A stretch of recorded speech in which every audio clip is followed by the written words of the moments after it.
Muy buenos días, estimados clientes y amigos.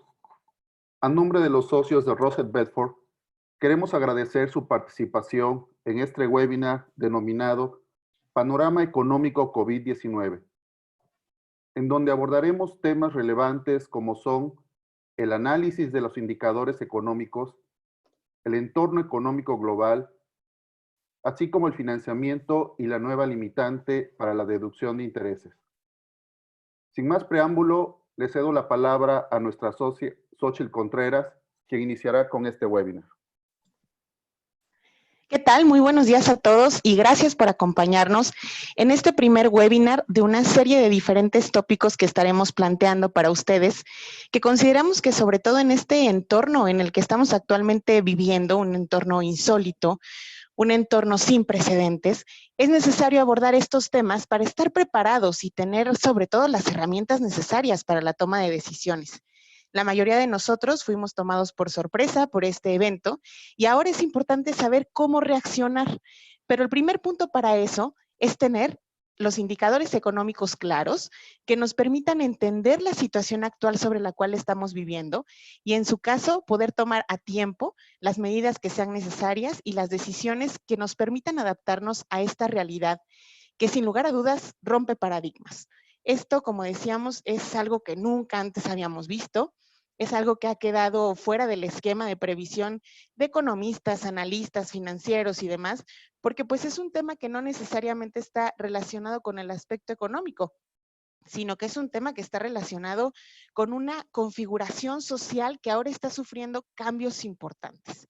Entonces, si les parece, les pido que me acompañen a iniciar esta charla que tendremos acerca de las perspectivas económicas y queremos iniciar precisamente esta plática con estos indicadores económicos y su comportamiento desde el 2019. Para empezar, veamos qué ha ocurrido con el Producto Interno Bruto. El Producto Interno Bruto en 2019 ya presentaba un comportamiento deficitario. ¿Qué quiere decir esto? Que venimos arrastrando una tendencia negativa. Ojo, aquí es importante considerar que este factor negativo no fue exclusivo de México. Esto se debe a una crisis mundial que se había venido gestando desde 2018 hasta algunos, que por ahí he escuchado y leído bastantes análisis que dicen que incluso desde inicios del 2017 se presentaban señales muy claras de que esto iba a ocurrir. Pero en 2019 nuestro país ya empezó a experimentar esta caída fuerte, que es una caída generada por diferentes factores económicos y otros no económicos, como los diversos conflictos geopolíticos a nivel internacional. Y podemos ver que ahora, con este tema de la pandemia del COVID-19, pues en 2020 parece que se junta todo. Parece que se junta la tendencia ya negativa que de por sí veníamos experimentando en el mundo y en nuestro país, con un tema que nos obliga a disminuir de manera abrupta la actividad económica, con temas de reclusión en quédate en casa, con bajas en la producción industrial, con caídas en el tema de empleo. Es decir, se juntan varios factores que nos han llevado a estar en esta situación.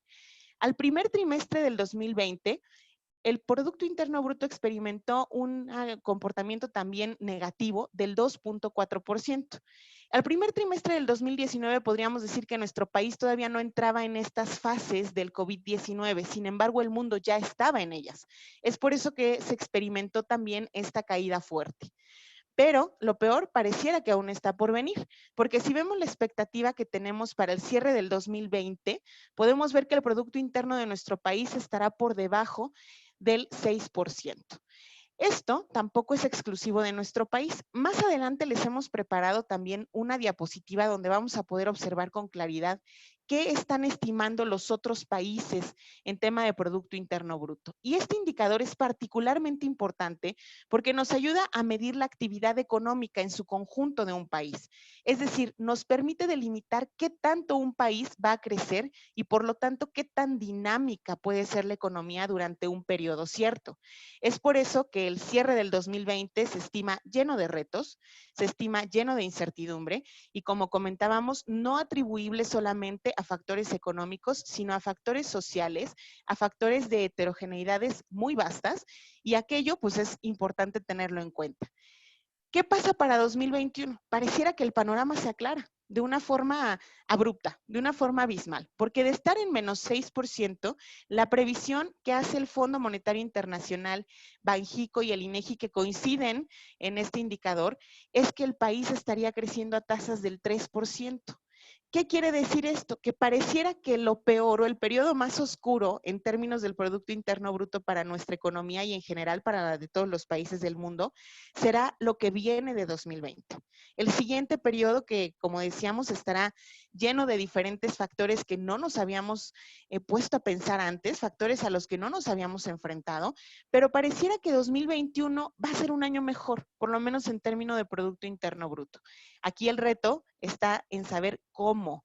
Esa es la gran pregunta. ¿Cómo vamos a reaccionar como país? ¿Cómo vamos a reaccionar como compañías? ¿Cómo vamos a reaccionar en la toma de decisiones para poder generar este efecto reversivo en el comportamiento del Producto Interno Bruto? Sin duda, es un reto que todos los actores económicos tenemos para tomar las medidas acertadas que nos permitan efectivamente alcanzar ese indicador.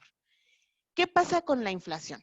La inflación pareciera que sigue siendo un tópico que el gobierno federal y que en general varios gobiernos de todo el mundo tienen muy en la mente como un factor que hay que controlar. La inflación está todavía en márgenes alrededor del 3%, 3.6, sin llegar a rebasar, esto es importantísimo, cifras de 2 dígitos, lo cual nos provocaría una pérdida de poder adquisitivo brutal en el tema de la canasta básica. Es decir, las familias empezarían cada vez a tener menos dinero para gastar y eso, aunado a una caída tan fuerte en el Producto Interno Bruto, pues generaría una recesión que podría ser bastante más prolongada. Por eso es importante que la inflación la veamos como un elemento que sí está siendo controlado, como un elemento que pareciera intentar mantener en poco o en mucho la capacidad adquisitiva, por lo menos de bienes básicos en las familias mexicanas. Y este indicador que sigue, que es la tasa de interés, nos ha tenido a todos al filo de la butaca en los últimos, yo diría, 2 años por lo menos, porque ha tenido comportamientos muy dispares. ¿Qué es lo que vamos a estar experimentando para el cierre del 2020 y 2021? Una caída en las tasas de interés de todo el mundo, no solamente de México. ¿Y por qué se está dando este fenómeno? Se está dando este fenómeno porque en aquellos tiempos de bonanza de la economía, con tasas de interés altas, lo que hacen los actores económicos es buscar invertir sus capitales precisamente en instrumentos que les den rendimientos altos. Es decir, no tiene caso poner a trabajar el dinero, no tiene caso ponerte a abrir un negocio, aventarte todas las vicisitudes que esto implica, porque guardado el dinero en un portafolio de inversión, te da un buen rendimiento. Entonces, ¿para qué asumes todos los otros riesgos inherentes a poner un negocio en marcha, si bien puedes tenerlo en un portafolio de inversión y te va a dar un rendimiento aceptable? Sin embargo, ¿qué pasa si en tiempos de crisis como los que estamos viviendo y como los que seguiremos viviendo durante por lo menos el siguiente periodo hasta el cierre del año, se siguieran manteniendo estas tasas de interés tan altas? ¿Qué pasaría? Pues que aquellos que poseen el capital se verían también menos incentivados a invertirlo y a ponerlo a trabajar. Es por eso que es un consenso internacional no explícito, pero que todos los países del mundo lo están haciendo, bajar sus tasas de interés de referencia. ¿Qué quiere decir esto? El mensaje que te mando es que te desincentivo a tener tu dinero guardado en un portafolio de inversión y te promuevo que pongas a trabajar ese dinero. Porque mira, ya no es atractivo tenerlo guardado, la tasa de interés está disminuyendo cada vez más, mejor ponlo a trabajar, mejor mételo a la economía y entonces genera o intenta generar rendimientos mayores ahí, porque ya no te conviene tenerlo guardado, las tasas de interés dejan de ser tan atractivas y te estimulo a través de este comportamiento de la tasa de interés a que puedas tener una inversión mayor o un flujo mayor para el tema de capital trabajo, para el tema de capital en inversión. Eso es lo que vamos a estar esperando no solamente para 2021, esperamos que la tendencia de bajas en la tasa de interés se mantenga hasta 2022 y esto pues va a permitir que el mensaje sea más claro todavía a aquellos inversionistas que sean dueños del capital y tengan posibilidad de invertir y poner a andar el dinero. Ahora, ¿qué pasa con el tipo de cambio? Que el tipo de cambio a este momento no lo podemos explicar solo. Tenemos que explicarlo de manera vinculada con el comportamiento de la mezcla mexicana, del precio promedio por barril que estamos experimentando. El tipo de cambio, todos estábamos felices por ahí del cierre del 2019 porque dijimos, bueno, ni siquiera se rebasó esta barrera satanizada de los 20 pesos. Estamos perfectamente bien porque estamos abajo precisamente de esa barrera. El dólar cerró prácticamente estable, estamos experimentando una época pues de estabilidad, por lo menos en el tema de tipo de cambio. Pero ¿qué pasa? Pues llega precisamente este tema del COVID-19 que nos toma por sorpresa a todos y que desconfigura diferentes factores económicos en el mundo, lo cual llega también a desestabilizar el tema del tipo de cambio. Y si nosotros vemos el promedio al 30 de abril del tipo de cambio fue de 20.96. Pero como decíamos en el caso del Producto Interno Bruto, parecía que lo peor todavía está por venir, porque se estima que para el cierre del 2020 y todo 2021 no logremos bajar de un tipo de cambio promedio de 21.50. Entonces, esto obviamente beneficia mucho al sector exportador, porque bueno, hay una diferencia ahí cambiaria importante, pero también va a generar diferentes inestabilidades para la toma de decisiones en otros sectores de la economía.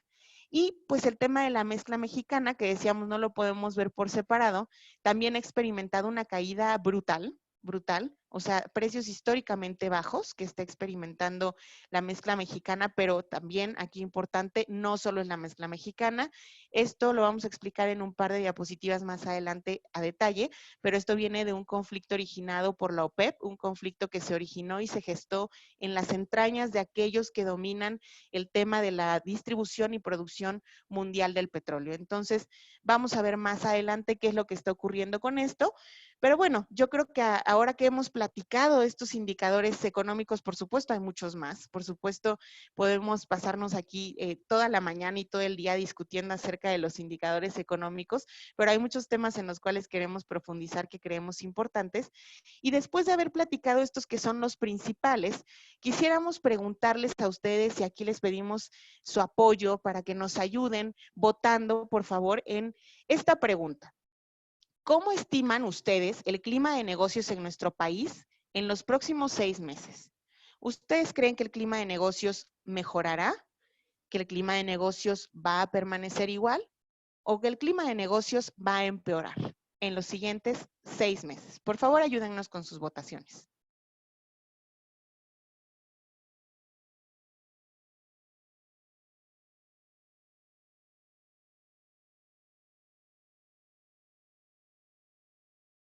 Listo, tenemos las respuestas en pantalla.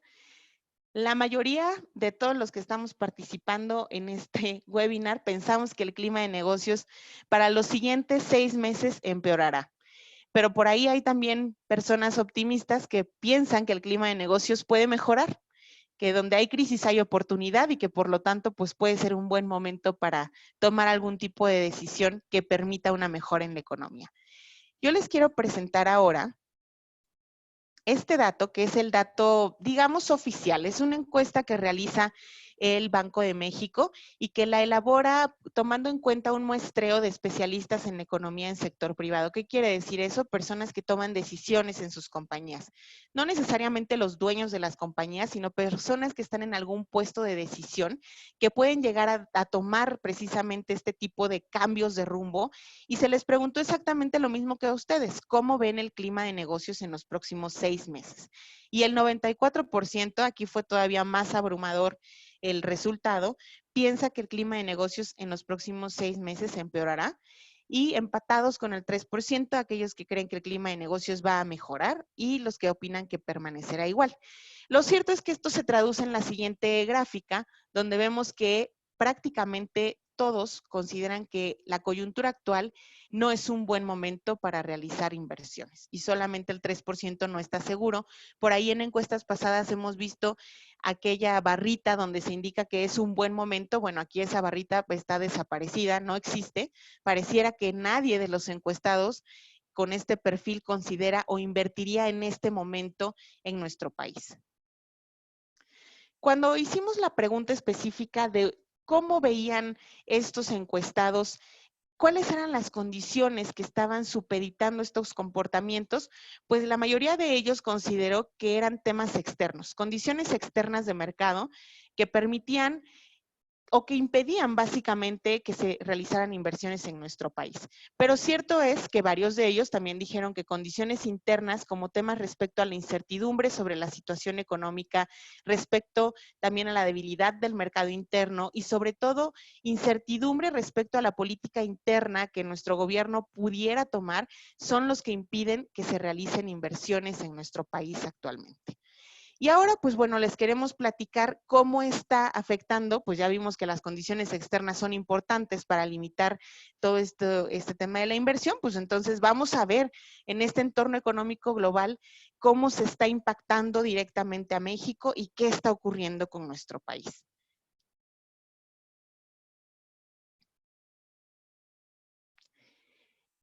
Quisimos poner esta diapositiva en particular porque a mí me parece muy interesante ver la forma en la que algunos sectores van a ser más afectados que otros. No a todos nos va a pegar igual el tema del COVID-19, no a todos nos va a pegar igual el tema de la crisis económica. Sin duda, como decíamos hace unos momentos, dentro de una gran crisis también existen sectores de gran oportunidad. Y entonces, como se está reconfigurando la economía, pues existen algunos elementos en los cuales se puede decir que va a haber un comportamiento positivo o que va a haber un efecto positivo derivado de esta situación coyuntural y aquellos sectores en los cuales va a haber un efecto altamente negativo. Entonces, para empezar, pues con las malas noticias, aquellos sectores que pudieran experimentar un efecto negativo derivado de esta situación económica son básicamente el sector turismo, el sector de entretenimiento, el sector inmobiliario, las tiendas departamentales. Y si nos ponemos a pensar un poco más a fondo, ¿por qué se podría dar este efecto negativo? Un consumidor racional tiene determinados fondos para invertir o gastar. Cualquier consumidor racional en una época de bonanza tiende a destinar una mayor proporción de esa disponibilidad pues a temas de ocio, a temas de bienes de lujo, etcétera. Sin embargo, en una época de crisis como la que estamos enfrentando, es mucho más común que una mayor proporción de esa disponibilidad se destine a consumos de bienes básicos, a consumos indispensables y se dejen de lado los otros sectores. Por eso este momento en particular que estamos viviendo va a afectar mucho más a este tipo de sectores. Pongámonos a pensar en el sector aviación, en el sector automotriz. En estos tiempos a lo mejor sería complicado que algún actor normal o algún actor racional de la economía decidiera invertir en este tipo de bienes y servicios, ya que no son indispensables. Son bienes y servicios que pudieran manifestar un comportamiento mucho más positivo en épocas de bonanza que en épocas de crisis. Pero también existe el otro lado de la moneda. Y el otro lado de la moneda nos dice que también existen sectores que van a tener un efecto positivo. Y dentro de esos sectores estamos viendo, por ejemplo, el tema del e-commerce y todo el tema de telecomunicaciones. Solo ahora estamos conectados a través de una plataforma virtual, nos estamos comunicando, nos estamos escuchando, la economía pareciera que en algunos sectores no se ha detenido, pero mucho es gracias a este tema de comunicación y a este tema electrónico que estamos experimentando en estos periodos precisamente. Entonces, los grandes ganadores de esta crisis, si lo pudiéramos denominar así, porque cierto es que nadie gana en un entorno como el actual, pero en términos económicos los beneficiados serán los que estén en los sectores de e-commerce, farmacéutico, higiene, mensajería y telecomunicaciones. Y aquellos que se van a quedar en un efecto de neutro a negativo son precisamente el tema textil, el tema financiero, que no estimamos que se muevan demasiado de ahora en adelante y que pues básicamente van a tener un comportamiento de neutro a negativo porque en el momento en el que pase el tema del aislamiento pudieran volver a reconfigurar la forma de operación. Entonces, es importante tenerlo en cuenta, ubiquémonos ahora en qué sector estamos nosotros y hagamos el razonamiento y el análisis sobre esto que acabamos de explicar para poder prever por lo menos qué estaremos esperando en los siguientes meses, dependiendo del tipo del sector en el que operemos. No todos son malas noticias, hay algunos sectores beneficiados, otros que no tendrán tanto beneficio, pero es una información importante porque podemos identificar dónde estamos y cómo decidir hacia adelante. Ahora quiero platicarles del tema de la balanza comercial. Este tema de la balanza comercial, que cuando yo vi el resultado de cómo estábamos a marzo del 2020 y que este es un efecto que viene desde finales del 2019, estamos experimentando un superávit comercial. por primera vez en la historia de nuestro país, la balanza comercial de México es superavitaria. Un tema también insólito, porque normalmente México es un país que compra más de lo que vende al exterior, es decir, nuestras importaciones prácticamente siempre superan por mucho las exportaciones. Sin embargo, a finales del 2019, si se acuerdan ustedes, hubo ahí un conflicto que se trajeron Estados Unidos y China, que fue un conflicto que estuvo bastante fuerte porque reconfiguró también todo el tema de comercio a nivel mundial. Y entonces Estados Unidos, en este intento de sustituir la proveeduría de ciertos productos y materiales que conseguía antes de China, tuvo que voltear a ver a otros actores económicos. Y bueno, México tenía prácticamente mano, porque al ser un actor económico tan cerca de Estados Unidos, pues bueno, necesariamente tenía que salir beneficiado, e incrementaron las exportaciones de nuestro país hacia Estados Unidos, lo cual ocasionó una balanza comercial superavitaria al cierre del 2019. Y para 2020 seguimos arrastrando el efecto. Todavía tenemos un superávit comercial importante. Pero ¿qué va a pasar en los siguientes meses? El tema del petróleo. El tema del petróleo es algo que nos va a afectar fuertemente porque la balanza comercial está integrada tanto por exportaciones e importaciones petroleras como no petroleras. Si nosotros vemos lo que está ocurriendo, el alza de las exportaciones no petroleras sigue siendo constante, pero va a haber una caída importante también en la exportación de otro tipo de bienes, y el petróleo parece ser el factor que nos va a arrastrar para que esta balanza se estime llegue a ser deficitaria nuevamente en los siguientes meses. Para tenerlo un poquito más claro, quisimos ponerles esta gráfica que refleja básicamente cómo ha sido el comportamiento tanto de importaciones como de exportaciones de nuestro país. Si nos enfocamos en la última parte de la gráfica, podemos ver que se estima un crecimiento de las exportaciones para este final del periodo, pero que las importaciones también van a seguir decayendo. ¿Qué quiere decir esto? México va a seguir comprando menos de lo que hasta el momento ha hecho, precisamente por este tema de la crisis económica que estamos experimentando.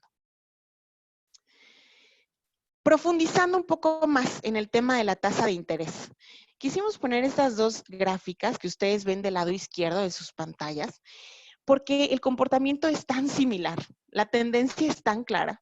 Es decir, pareciera ser que lo que el Federal Funds Rate decide hacer, el Banco de México decide hacer. Y aquí por eso pusimos el comparable de enero 2019 a marzo 2020, abril 2020, donde podemos ver el tendencial clarísimo de cómo se ha mostrado que la tasa de interés de Estados Unidos dicta o marca en gran medida el comportamiento de la tasa de interés de nuestro país. Entonces, esto obviamente nos da una clara idea de que mientras la tasa de Estados Unidos siga bajando, la tasa mexicana seguirá ese mismo rumbo. Y esto obviamente también se da en un panorama de inflación controlada, es decir, cuando las tasas de interés son más bajas o decaen, se estima que se pueda controlar con mayor facilidad también el tema de inflación, y esto es muy importante. Y ahora quiero platicarles acerca del precio del petróleo. El precio del petróleo, que como decíamos hace ratito, pues es uno de los factores de los cuales no podemos dejar de hablar, porque nosotros abrimos el periódico, vemos las noticias, nos metemos a internet y en todos lados hay noticias sobre el petróleo, hay noticias sobre Pemex en quiebra, hay noticias sobre aquellas calificadoras que consideraron bonos basura, los bonos de Pemex. Y entonces, ¿qué está pasando? Pues a muy grandes rasgos, lo que está ocurriendo es que es la mezcla de dos factores, lo que estamos experimentando ahora. Primero, una sobreoferta del crudo a nivel internacional. ¿Qué pasó? La OPEP hace algunos meses se dio cuenta que el precio del petróleo estaba cayendo y previó precisamente este escenario en el cual nos estamos viendo ahora inmersos. Previó que el precio del petróleo iba a seguir cayendo porque había una sobreoferta. En términos económicos, muy sencillo, a mayor oferta el precio baja, mientras hay una mayor demanda, es decir, el bien es más requerido, es más deseable, pues el precio tiende a subir. Lo que se le ocurrió a los países miembros de la OPEP, esta organización internacional a la cual pertenecen pues básicamente todos los países productores de petróleo, fue disminuir la producción. Es decir, tienen la capacidad para producir mucho más, pero decidir artificialmente controlar en la producción de crudo para manipular de manera artificial el precio del petróleo, controlar que no se fuera hasta los suelos. Y ahí surge otro actor importante, Rusia. Rusia fue el primer país, que además no es parte de la OPEP, que se rehusó a seguir esta tendencia de reducir de manera artificial la producción de petróleo, y lo que dijo Rusia fue, bueno, a mí no me importa lo que la OPEP opine, lo que yo voy a hacer es seguir con mi producción normal, no voy a tener capacidad ociosa, voy a seguir produciendo. Y en ese camino, pues pareciera ser que otros países tomaron la misma decisión. Lo que los tomó por sorpresa, nos tomó por sorpresa a todos, fue este tema del confinamiento ante la pandemia mundial. Entonces, estos dos elementos conjugados son los que nos llevaron a que existe un abarrotamiento en los almacenes, porque ya de por sí existía una sobreoferta del crudo a nivel mundial, y luego aparte tenemos que hay menor demanda porque estamos en casa, porque se bajó la producción industrial, por toda la crisis económica que hemos venido platicando, pues pareciera que se juntaron los elementos de la tormenta perfecta para el tema del petróleo. Se abarrotan los almacenes, hay ahora una sobreoferta todavía mayor. ¿Y qué es lo que pasa?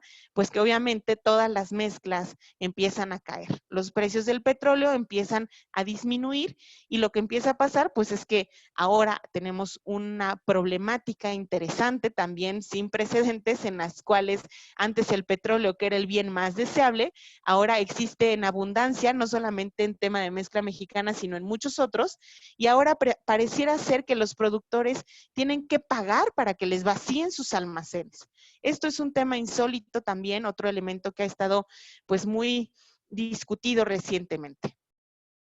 Y si podemos ver aquí, quisimos ponerles el comparativo de la mezcla norteamericana, el WTI, junto con la mezcla mexicana de crudo, que podemos ver cómo está el comportamiento. Pues si nosotros estamos asustados, en la mezcla norteamericana al 20 de abril del 2020 estaba en un precio negativo por barril de menos $37.63. Y esto hace sentido con lo que platicábamos hace rato, de que pareciera que el productor tiene que pagarte porque te lleves el petróleo. Sin embargo, podemos ver en el precio que les pusimos aquí comparativo del lado izquierdo de sus pantallas, que va a haber una apreciación ligera en el tema del barril de petróleo, no solamente de la mezcla mexicana, sino que a medida que la actividad económica empiece a reactivarse, pudiera generarse este elemento positivo. Todo el mundo me pregunta siempre cómo es que el tema del barril del petróleo impacta con el tipo de cambio. Es una correlación muy sencilla. A medida que el barril de petróleo cae, el consumo, el precio del barril de petróleo en México, este es uno de los elementos que más divisas reporta nuestro país. Entonces, al haber una caída en el precio, pareciera ser que se genera un efecto también de oferta y demanda con la divisa norteamericana, y empieza a haber también una depreciación del peso frente al dólar. Habrá que estar muy atentos. Evidentemente no es el único factor que condiciona el comportamiento del peso frente al dólar, pero es un elemento importante. Y aquí les pusimos esta información que también es importante porque todos la estamos viendo recientemente, y es, bueno, la calificación crediticia de nuestro país, ¿cómo está? Básicamente Standard & Poor's, Fitch y Moody's son estas calificadoras que nos han puesto no solo a México, sino que han bajado la calificación crediticia de muchos países en el mundo por este tema de la pandemia. De hecho, en la explicación de los motivos por los cuales o los factores que se consideran para tomar esta decisión de bajar la calificación crediticia, hay otros factores además del COVID-19, pero ciertamente es uno de los factores principales. Y lo preocupante aquí, más allá de la calificación que tenemos al día de hoy, es que estamos en prácticamente todos los casos a 2 o 3 escalones, en el caso de Fitch, a un escalón de pasar a ser grado especulativo. Hay que tomar esto en cuenta porque pudiera ser un desaliento importante para aquellos inversionistas que pretendan venir a nuestro país y colocar fondos. Ante toda esta problemática, ¿qué está haciendo el gobierno de México? Aquí les pusimos simplemente aquellas medidas que están actualmente aprobadas, algunas de ellas que pues han estado también muy discutidas, pero aquí el tema importante o lo que hay que considerar es que hay que hacer, o pareciera que hay otras cosas que hacer en medidas de corto plazo y de largo plazo. Lo cierto es que debe de existir una congruencia y una coordinación entre lo que se haga en temas de política fiscal y de política monetaria, porque si bien es cierto que la política monetaria estabiliza la economía, también es cierto que la política fiscal tiende a incrementar la inversión. a estimular el Producto Interno Bruto. Entonces, una sin la otra no funciona. Una política de corto plazo es coyuntural y no se puede tomar de manera aislada. La decisión no puede ser tomada solita, siempre se tiene que revisar qué está pasando más allá. Y aquí les pido nuevamente su apoyo y su participación. ¿Ustedes creen que las medidas que está implementando el gobierno mexicano al día de hoy ante la pandemia de COVID-19 son suficientes para estimular la economía? Ayúdennos con sus votos, por favor.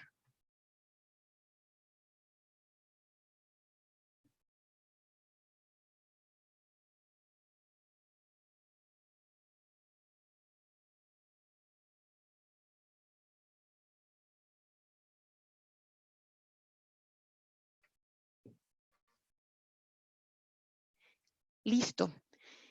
Tenemos las respuestas en pantalla. El 95% de los asistentes opinamos que no es suficiente. Que no es suficiente estas medidas que el gobierno mexicano está tomando y solamente el 5% opina que sí son suficientes. Veamos ahora cómo ha reaccionado el mundo ante el coronavirus, es decir, qué medidas económicas ha estado tomando otras economías y podemos ver que la mayoría de ellas obviamente son muy diversas y dependen de la heterogeneidad de cada país, pero en términos generales estamos viendo que otros países han generado este ciclo para intentar reactivar la economía de sus países. Es importante ver si en nuestro país existiera algo de esto para poder estar alineados con lo que el mundo está haciendo y también ver de qué manera podemos acomodar nuestra actividad económica para aprovechar en algún caso algún beneficio que se pudiera dar. Ahora bien, en contexto y perspectivas mundiales, que es lo que les decía al inicio, oigan, esto no es exclusivo de México. Esto es algo que está pasando a nivel mundial y que realmente estamos previendo que el mundo en general se contraiga durante el siguiente periodo. Es por eso que vamos a ver aquí cómo estaba en 2019, cómo estará el cierre del 2020 y cómo estaremos en 2021, diversas economías. Aquí podemos ver cómo estaría, por ejemplo, las economías avanzadas, catalogadas como Estados Unidos, la zona euro, y vamos a ver que ellos estarán experimentando también una contracción importante de alrededor de menos 6% en el caso de Estados Unidos, similar a lo que estamos viendo para México. Y en el caso de la zona euro, menos 7.5%. Ha sido una zona fuertemente afectada por el tema de la pandemia, por eso hace lógica que su caída sea todavía mayor. Entonces, podemos ver que ahí los únicos que van a tener un repunte mínimo, muy marginal, son las economías emergentes de Asia, en particular China, y esto se explica solamente por un tema de timing. Ellos empezaron antes con el tema de la pandemia, terminaron antes y van a tener un poco más de tiempo al final del año para recuperarse. Por eso van a presentar un crecimiento marginal de entre el 1 y 1.2% y se estima, como ven, que para 2021 todas las economías que estamos listando aquí van a crecer. Y esto ya nos da un poco más de lógica de lo que veíamos al principio, porque decíamos, oye, ¿cómo estimas que México va a caer menos 6.6% en 2020 y de repente va a crecer al 3% en 2021? Pues pareciera ser que no solo México, sino que todas las economías del mundo están previendo este tipo de comportamiento. Xóchitl, y en resumen, ¿qué recomendaciones nos podrías compartir para lo que resta de 2020? En resumen, hablando en términos económicos, estemos conscientes de que nos espera una prolongada recuperación de la pandemia. Es decir, no solamente en el tema de la actividad económica que está altamente erosionada, existen otros elementos que configuran socialmente, políticamente y laboralmente que se han visto fuertemente afectados. Entonces, nos toca una labor de reconstrucción a los actores de la economía. La recuperación no solamente hay que verla desde el enfoque económico, sino hay que verla desde diferentes factores en relaciones comerciales y laborales. Entonces, estemos conscientes de que esta desaceleración en la producción industrial no solamente afecta el tema económico, sino muchos otros factores que nos va a tocar a nosotros ir armando otra vez poco a poco, ir modificando paradigmas que teníamos establecidos y actuar de una forma diferente para poder adaptarnos a una realidad económica que ciertamente nos está empujando a tomar decisiones distintas. Y con esto queremos dar paso a este otro tema también muy importante, que es el tema de financiamiento y deducción de intereses. ¿Por qué quisimos incorporarlo como un tema aparte? Lo quisimos poner así de manera separada porque es una de las principales consecuencias del COVID-19, este tema de financiamientos. ¿Qué estamos previendo nosotros? Si nosotros vemos a los actores económicos, ¿cuáles son sus principales tres fuentes de financiamiento? Bancos, sus partes relacionadas para aquellos que pertenecen a grupos y proveedores. Es decir, un actor de la economía normal o natural se fondea de estos tres elementos.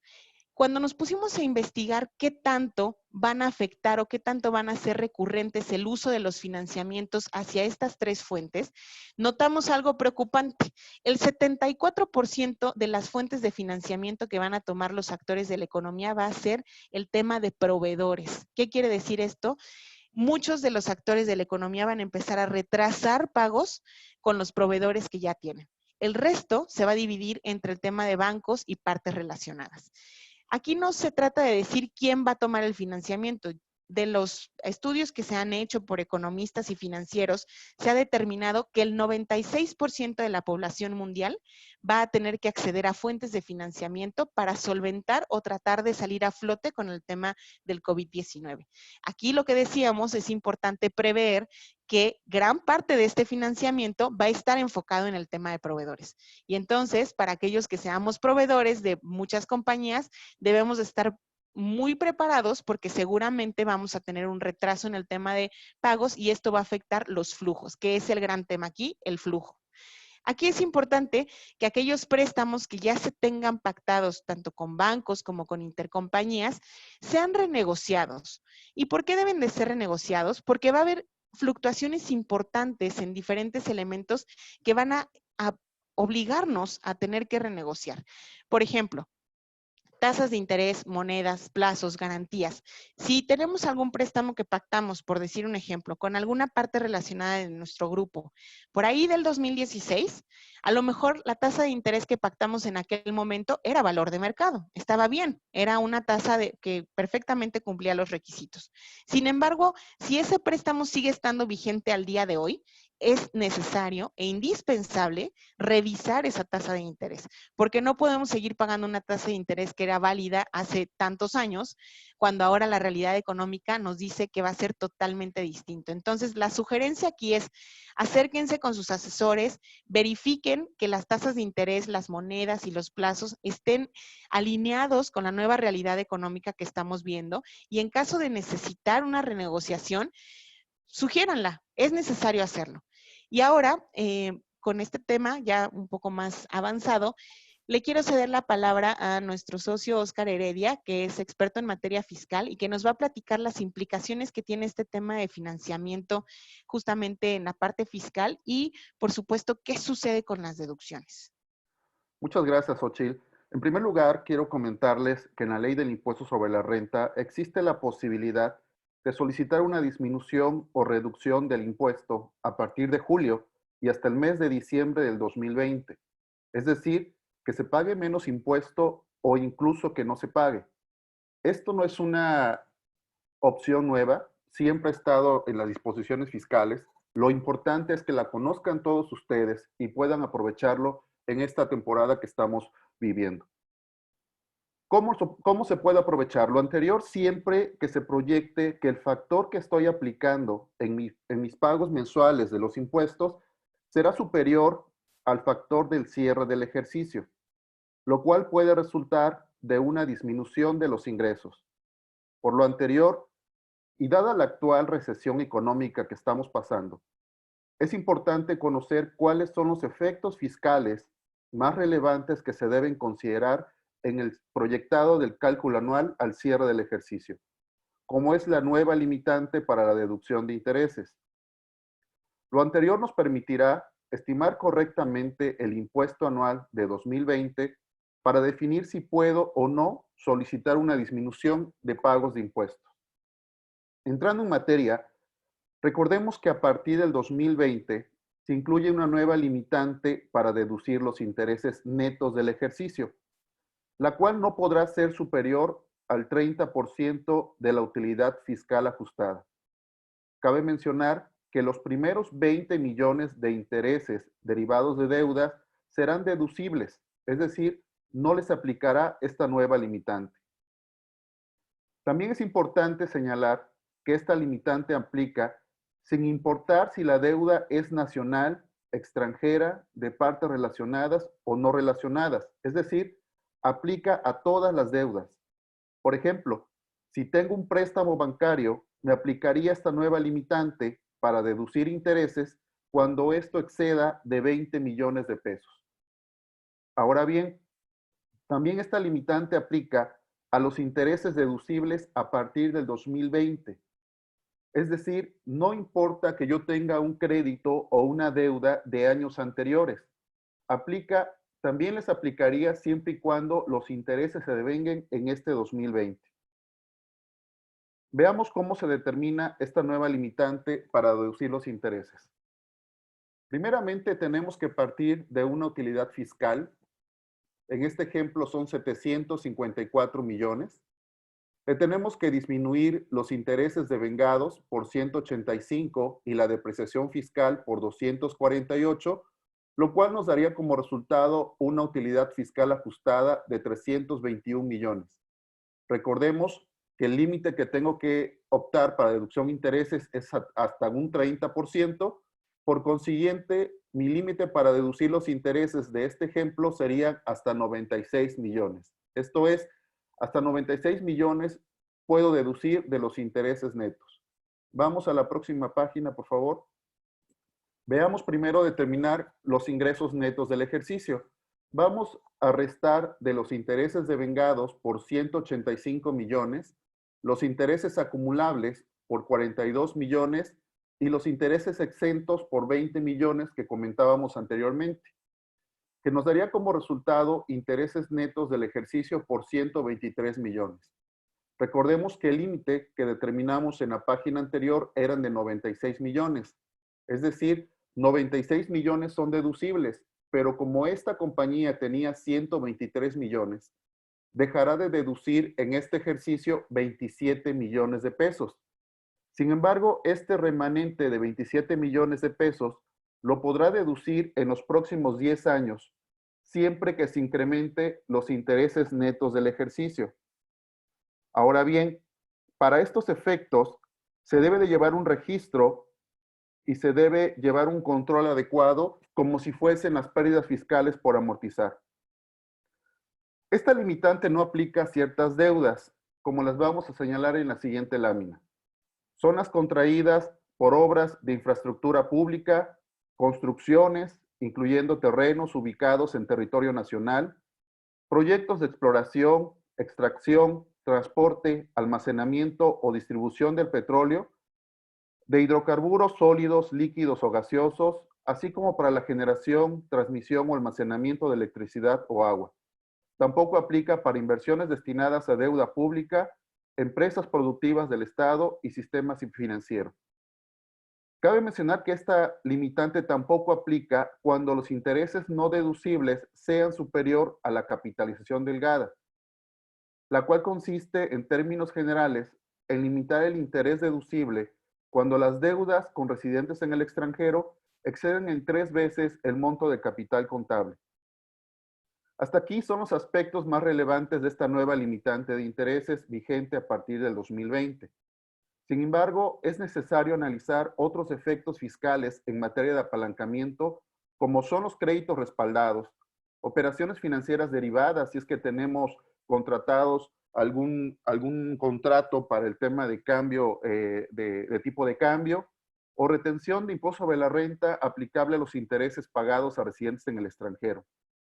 Por lo anterior, recomendamos lo siguiente. Primero, determinar el impacto de los intereses no deducibles por las deudas que se tengan en este 2020. 2, evaluar una reducción de la tasa de interés para minorar el impacto fiscal. Y 3, capitalizar deuda. Esto nos ayudaría a poder limitar la deducción y no tener un efecto fiscal negativo al cierre del año. Le cedo la palabra a Xochitl, que nos apoyará con las conclusiones. Muchas gracias, Oscar. Después de haber platicado y de haber hecho juntos este recorrido por todo lo que nos espera en términos económicos y en particular en el punto de financiamiento que acaba de compartirnos Oscar, debemos de considerar que existe una proyección de una desaceleración económica mundial. Es un hecho y México está inserto en esta problemática.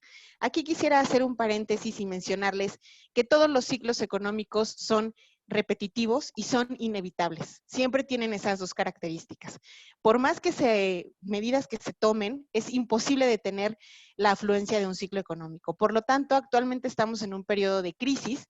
Ese periodo de crisis tendrá que pasar a través de la toma de diferentes medidas y a través de que los actores económicos tomen las decisiones adecuadas, pero también en este factor o en esta característica ineludible de los ciclos en el cual son repetitivos, también es cierto que vendrá un periodo de auge y un periodo que se está estimando esté por ahí de 2022. Los optimistas, como vimos, lo recortan a 2021, pero esto va a depender mucho de cómo se muevan los capitales, de las decisiones que tomemos, de las políticas fiscales y monetarias que las diferentes jurisdicciones a nivel mundial tomen y, por supuesto, de cómo se reconfigure el panorama económico mundial. Estas conclusiones generales que les estamos compartiendo en lo que ustedes ven en sus pantallas, consideramos que son básicamente los temas de mayor incertidumbre que pudieran estar afectando el comportamiento económico para los siguientes periodos. Con esto nosotros damos por concluida nuestra participación. Les agradecemos mucho su tiempo. Gracias por acompañarnos. Y por favor, este webinar lo van a poder ver en grabación también para poder retomar algunos datos que consideren interesantes y conéctense también a nuestros próximos webinars. Hemos preparado una serie bastante interesante de tópicos fiscales de actualidad. En Russell Bedford les agradecemos mucho su participación.